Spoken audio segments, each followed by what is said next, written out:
I've made it to Donner Party Lake. Now I'm going to tell you some fun, not really fun, tell you about the history of this place. You know I'm a history teacher. I gotta be a nerd about it.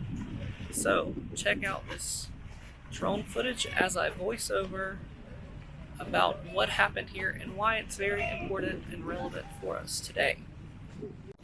The Donner Party was doomed from the beginning.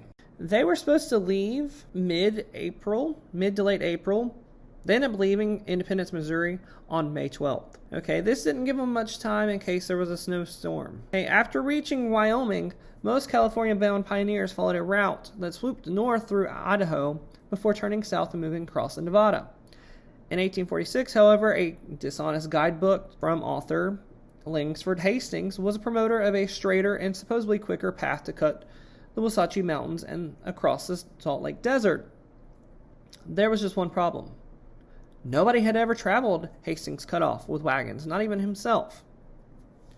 They claimed it was 350 miles to 400 miles shorter, but it ended up being 125 miles out of the way. Despite the obvious risk and against the warnings of James Clyman, an experienced mountain man, the 20 Donner Party wagons elected to break off from the usual route and gambled on Hastings' back road. The migrants were forced to blaze much of the trail themselves by cutting down trees, and they nearly died of thirst during a 5-day crossing of the Salt Desert. Okay, this track was supposed to take 2 days. It took 5 days. Rather than saving time, the Hastings cutoff ended up adding nearly a month to the Donner Party journey. Despite the Hastings debate, most of the Donner Party still managed to reach the slopes of the Sierra Nevada by early November 1846. Only a scant 100 miles remained in their trek. But before the pioneers had a chance to drive their wagons through the mountains, an early blizzard blanketed the Sierra Nevada in several feet of snow. Mountain passes that were navigable just a day earlier soon transformed into icy roadblocks, forcing the Donner Party to retreat to nearby Truckee Lake and wait out the winter in ramshackle tents and cabins. But much of the group's supplies and livestock had already been lost on the trail, and it wasn't long before the settlers began to perish from starvation. Like many pioneer trains, the Donner Party was merely a family wagons packed with young children and adolescents. Reports say there was about 81 to 90 people. Okay, at this point, when they reached Truckee Lake, there was about 81 people, and more than half were younger than 18, and 6 were infants. Children made up the vast majority of the Donner Party eventual survivors. One of them, 1 year old, Isabella Breen, lived until 1935. So pretty cool there. On December 16th, 1846, more than a month after they became snowbound, 15 of the strongest members of the Donner Party strapped on makeshift snowshoes and tried to walk out of the mountains to find help. After wandering the frozen landscape for several days, they were left starving and on the verge of collapse. The hikers resigned themselves to cannibalism and considered drawing lots for a human sacrifice, or even having 2 of the men square off in a duel. Several members of the party eventually died naturally, so the survivors roasted and consumed their corpse. The gruesome meat gave them the energy they needed and they ended up walking a month. Several of the original 15 made it to a ranch in California and helped organize rescue efforts. Historians would later dub the desperate hike the Forlorn Hope. During the Forlorn Hope expedition, the hiking party included a pair of Indians named Salvador and Lewis, both of whom had joined up with the Donner Party immigrants before they became snowbound. The natives refused to engage in cannibalism, and Salvador and Lewis later ran off out of fear that they might be murdered and ate. Indeed, when the duo was found days later, exhausted and lying in snow, a hardy member named William Foster shot them both in the head. The Indians were then butchered and eaten by the hikers. It was the only time during the entire winter that people were murdered and used for food. Not all the immigrants engaged in cannibalism. As their supplies dwindled, the Donner immigrants stranded at Truckee Lake resorted to eating grotesque meat.